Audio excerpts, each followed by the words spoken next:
When it comes to disbelief and unbelief, sometimes telling someone that they are wrong is not dawah enough. Sometimes it is important that you walk them through their own logic until it crumbles in front of them, that they are no longer able to see sense out of whatever they're doing. And this is what Ibrahim alayhi salam does exactly.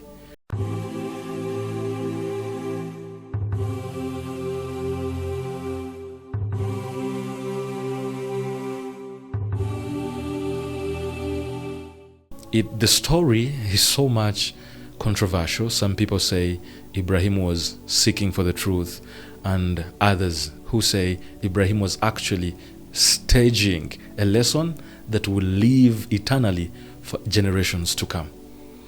Ibrahim alayhi salam now is in a town of people who worship celestial bodies, the stars, the moon, and the sun.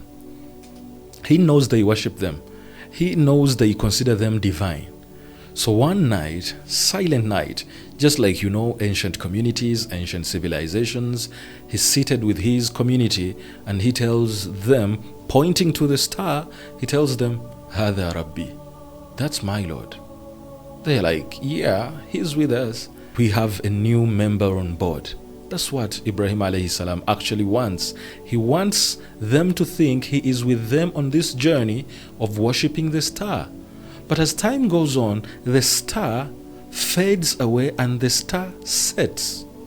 Ibrahim alayhi salam mentions a beautiful sentence. And so he says, Inni la uhibbul afilin. I don't love the things that go away. I don't love the things that set. This is an eternal lesson.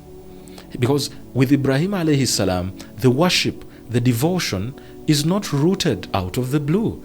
There is a point of love, even in the devotion, even in belief.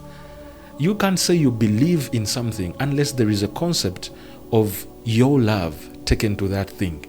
So Ibrahim alayhi salam says, if the stars are demanding for my devotion and they are setting, they are going away, meaning they are not permanent, they are temporary. So he says, Inni la uhibbul afilin, and by extension he says, I can't put my devotion to things that actually set. As the night continues, the moon comes in, bigger than the stars, and he's like, Hada Rabbi, that's my Lord. The moon worshippers are like, yeah, he's with us on board. But as you know, of course, the moon sets, and he's like, I don't love things that set. The sun comes in. Sun is bigger, brighter, more radiant than all those. But again, the sun sets. And something still re-echoes. I don't love the things that fade, things that set, things that go away, things that are temporary. I'm not talking about the sun, the moon, or the stars like it was for Ibrahim alayhi salam. Look at the things you are so much devoted to. Are they permanent? Or are they actually things that set? Are you putting your devotion to something that actually sets? And if we are following the footsteps of Ibrahim alayhi salam, especially during this time, we are supposed to be borrowing the leaf of belief from the grandfather of believers. Because Ibrahim alayhi salam is setting a standard of what actually belief is supposed to be like. Look at the position, look at the image, look at wealth, look at the beauty of your spouse. All this fades away. The human beings we are so much attached to are temporary. The human beings that we think we can't be separated from are temporary. The job position are not permanent. They are temporary. The Prophet Muhammad sallallahu alayhi wasallam is told, Ya Muhammad, ish ma shi'it fa innaka mayyit. Live however you want to live, but for indeed, without doubt, you are going to die. Wahbib man shi'it. Love whoever you want, fa innaka mufariquh. You are going to be separated from them.